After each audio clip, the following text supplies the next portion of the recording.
we go again. Welcome back to the Thursday night preview. It's now our second Thursday night preview. Last week, great turnout. Had a lot of fun with the Rams Bills. Phenomenal game. Always fun to talk about, obviously. But this week, probably the game of the year so far, right? At least matchup wise. You look at these two teams, Chargers at the Kansas City Chiefs. I mentioned in the AFC West preview, this is the one of the games I'm looking forward to the most this season.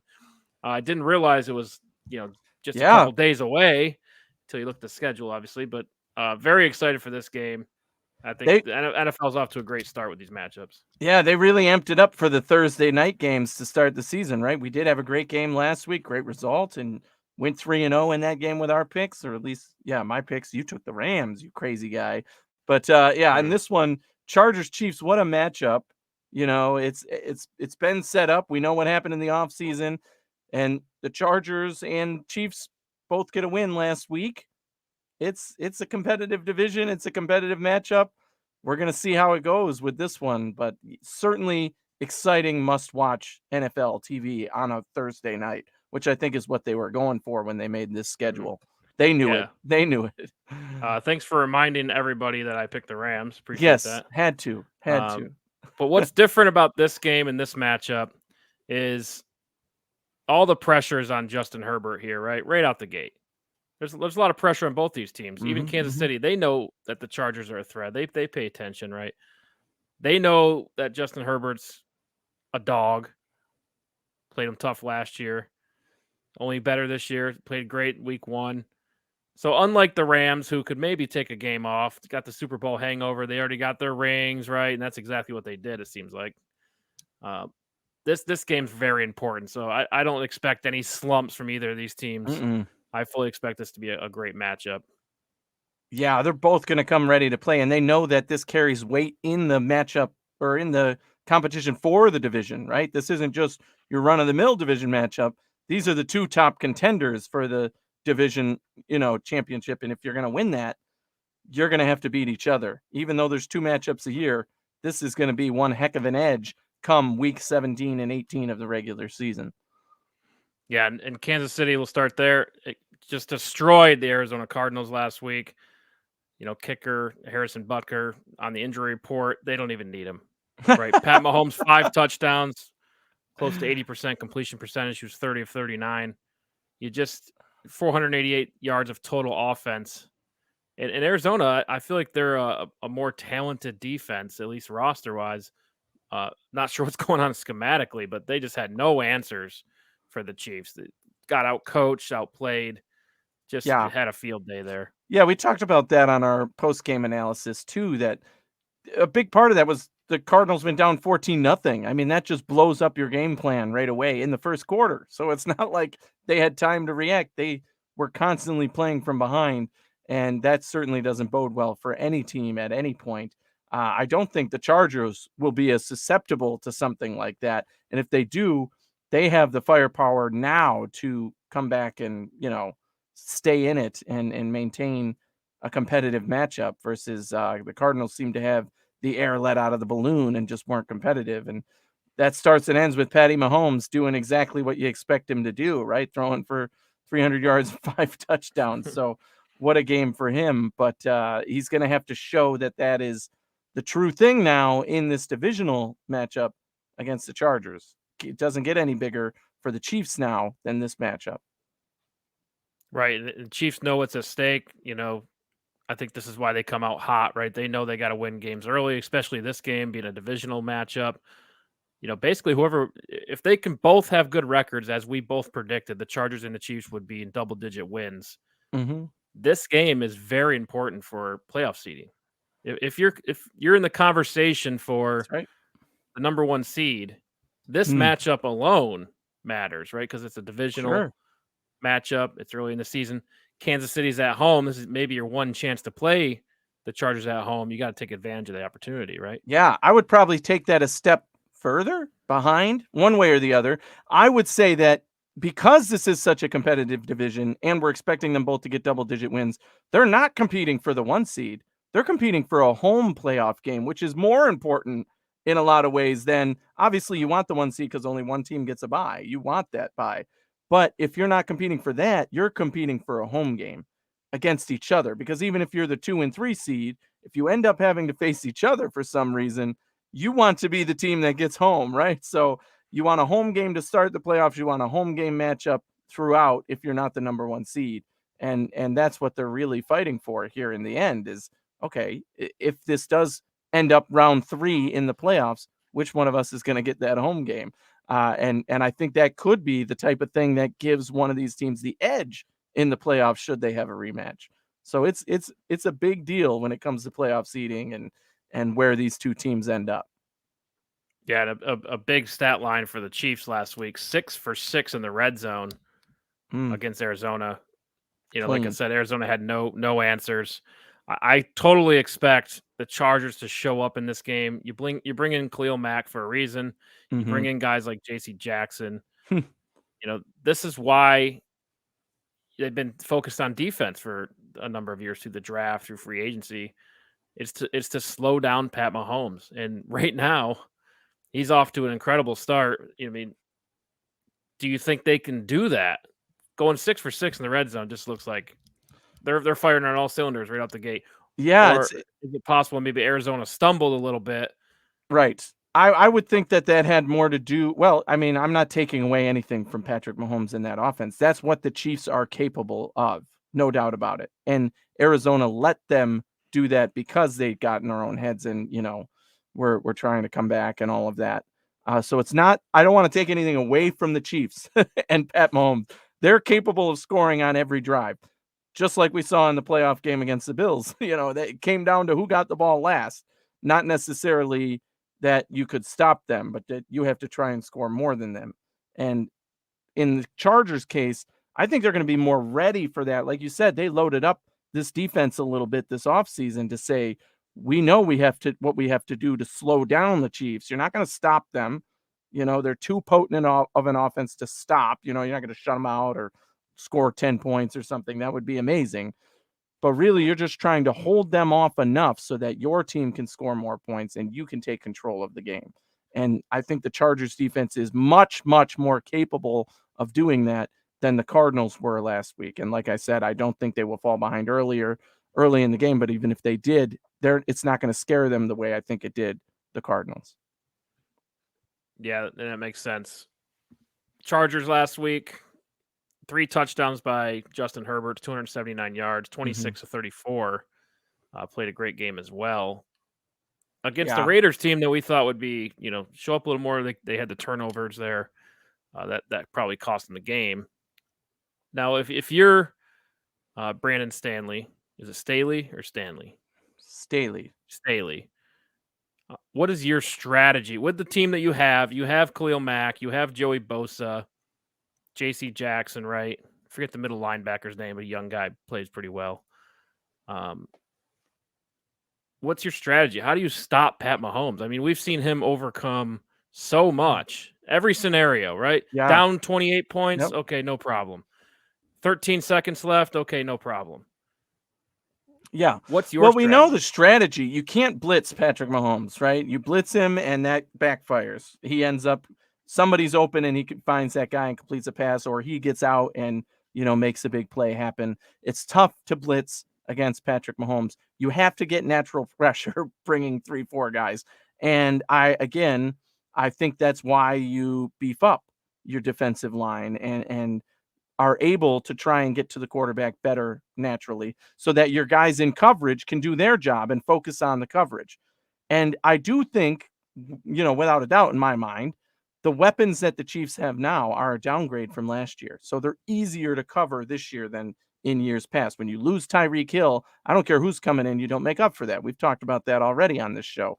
And so because of that, these other guys are going to be a little bit, quote unquote, easier to cover, and you can focus more on a weapon like Travis Kelce. Like, how do you deal with a Travis Kelce? There's no shutting down this offense, right? There's no shutting down Travis Kelce. But man, if you can contain him or make him uncomfortable or, whatever it is, contact him at the line a little more, put him in double coverage, have, one-on-ones with a tougher linebacker. It's all been tried in the past. I feel like. Exactly. You're not going Yeah. to stop them, but Slow them down. you can maintain it. And, maybe once in a third down, they're not going to score every drive. That's what you're aiming for here, right? Allow your team to control the momentum by stopping them on third down, getting them into third down, and then stopping them. Sounds like a silly thing to say because that's everybody's trying to do that. But with this team in particular, that's what you're trying to do because they don't often need to get to third down to get the first down to get the points or whatever.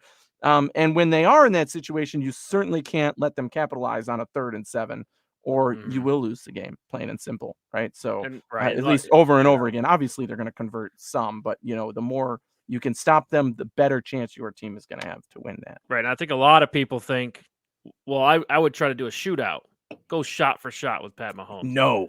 I mean, but you have the quarterback to do that, and a lot of teams don't have that, right? That's true. The problem you have is Keenan Allen on the injury report this week with a hamstring. Don't know if he's going to play or not. He's out. He's ruled out. He's ruled out. So, okay, confirmed. So, do you have the weapons to do that versus Pat Mahomes? Without the thing with the Chiefs, though, they don't have Tyreek Hill, but we know these running backs, right? Edwards-Helaire, Jerick McKinnon. They're very dangerous. They're very fast. They are great out of the backfield. I think that can make up for a lot of what Tyreek Hill's leaving. Yeah, they use Pacheco too. So yeah. So we know they have the firepower to continue to do what they do. Do the Chargers have the offensive firepower to go shot for shot? I think the Chargers need to play the smarter game, right? They do have Austin Eckler. I think they should use the run game to try and take control of the game. Now, you have Justin Herbert. You're going to use your weapons. Keenan Allen went out early in the first quarter, and it didn't seem to stop Justin Herbert from doing his thing, right? So even though these guys, Mike Williams is still there, he has a relationship with Josh Palmer. So there's chemistry there. There's trust there already. And he was able to get other people involved. The tight end, Gerald Everett. Who else scored last week? I don't remember. But they were able to get their other weapons involved when Keenan Allen went down. And I still think that they are going to try and do that. But if I'm making the game plan, it's use Austin Eckler, use the run game to set up the pass, eat out the clock, score points. You cannot, afford to punt more than a couple times against this team. So if you can maintain and run the clock out and keep their offense on the bench, that's the best way to do it in my mind. Now, if that's their strategy or not, we'll see. And obviously, if you do go down by a couple of scores, you're going to have to gunsling to get back in it. And they have that ability with Herbert as well. But you never want to find yourself in that situation. So use Eckler, and that's the key to unlocking Justin Herbert's best ability to have a good game. Yeah, players that scored for the Chargers last week: DeAndre Carter, that's right, and the fullback. I knew one of the backup receivers had scored. Yeah. Yeah, but I mean, I like what you said about, long possessions, keep Pat Mahomes off the field. I think they could do that. They have the weapons for that with Austin Eckler, Sony Michel now, Joshua Kelly. These are, that three-headed monster. I think you could sustain drives, not to mention maybe a couple quarterback design runs with Herbert, keeps the clock moving, puts Mahomes in a pinch. I mean, but you could give him 1 minute, he's still going to score. So it's like I just don't see it. I don't see the matchup on offense. I do like the Chargers defense versus Pat Mahomes. The other side of the ball is kind of what makes me nervous here. All right, so let's get into the odds here. We got the Chargers +4 at Kansas City, over under at 54. Let's start with our picks here. What do you think? +4 for the Chargers in Kansas City. In Kansas City, I'm taking the Chargers. I'm taking the Chargers with the points. I think this is going to be a close game, but +4. If it were 3, that's I'd be even, right? So it's +4. I'm giving the edge to the Chargers here. So I'm taking the points. I'm picking the Chargers. And I actually think they'll win the game. I think the Chargers are going to make it a game and find a way to pull this one off. So I'm picking the Chargers to win, but definitely taking the points here. And I do expect that it's going to be a high-scoring affair. It's going to be a back and forth. Nobody's going to get the advantage over the other. It's going to be close throughout. So 54, I'm actually taking the over, even though that seems like a high number. It always depends on the matchup. And for this one, I think the points are going to go on the board. So I'll take the over, and the Chargers, obviously, to win and with the points. Okay, I'm going to go over as well. 54 seems like the right number. Two great quarterbacks. I think they'll keep drives alive, and I think they'll result in a lot of points. Right. With the pace of the drive, don't know, but I think they get over 44. And I'm taking the Chiefs at home. I like the Chiefs in Arrowhead. I like what the Chargers bring to the table. I just don't think they're on a level coaching wise to outcoach Kansas City in Arrowhead in prime time at this point in the season. I think Herbert and company will get there eventually. I just think it's a little bit too early. Yeah. From a game Well, plan's perspective, I take the Chiefs. Another edge here in a close game like this. The kicker, Harrison Butker, is out, and they are bringing in Matt Amendola, who was the kicker for the Jets in 2021 and got cut from the Jets because he went 11 for 19 or 13 for 19 on field goal kicks through 11 games. And then they cut him and said, "You're not good enough to be our kicker." And he's obviously out there on the market for a reason. And they had to bring him in onto the practice squad and now onto the roster because of the loss of Harrison Butker. So a tight game like this in a competitive matchup, that's the difference maker for me. I think 31-28 final score, that's going to be in the Chargers' favor. That's the over, obviously. But that could be ultimately the deciding factor in a game like this. Yeah, I don't think the Chiefs need them. They don't need a kicker. Just move on. Extra points be damned. They're going for 2 every time.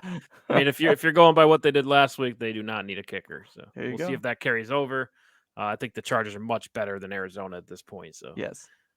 Yeah, not a bad point there. We'll see how much the kicker impacts the game. I just think the Pat Mahomes at home is too good for the Chargers to overcome. Yeah, let's get into the other major injury that we didn't mention. J.C. Jackson is questionable, right? We don't know if he's playing or not. That could play a major role. Now you're talking about an elite level cornerback. If he's there or if he's not, Patrick Mahomes is going to target that, if he's missing from that lineup, and that could also play a major role in the opposite direction. They're pretty deep at corner, though. There's some other players there to step in. They could come in and get help. Derwin James over the top, right? Can make it happen. Let's get into some of these player props here. Justin Herbert over under 282.5. Are you taking over on the yards or under on the yards? Oh, I'm going over because I think if they win, it's going to have to be, even though I just said run with Eckler, if you're going to put up the points, Herbert's going to need to be over that mark. So I put him up near 300, if not just above it. So I'm taking the over for Herbert on the yards. Yeah, I go over as well. I mean, I think the game plan could be to keep Pat Mahomes off the field, but eventually it's going to turn into a shootout, right? As time gets lower, as you get closer to the end of the game. So I take the over. Herbert's going to – I also think he'll be down, so they're going to be throwing the ball a lot, right? Mm-hmm. You can run the clock and keep Mahomes off the field if you're up in points, but if you're down 14 like a lot of teams last week, the plan changes, and you can get down by 14 pretty quick in Kansas City. So I'll take the over there. Touchdowns 1.5, going over there as well. No brainer for Justin Herbert. It's got to if they're going to be competitive in this game. Yeah, that line probably shifts as we get closer, right? Probably, yes. Tomorrow. That's a good point. We haven't mentioned that, but a lot of these lines that we talk about, they do shift as we get closer to the game. So if you're hearing it now from us, it could be different 10 minutes before the game starts. Right. Everything's situational. Yeah. So if you got money, bet right now. Yeah.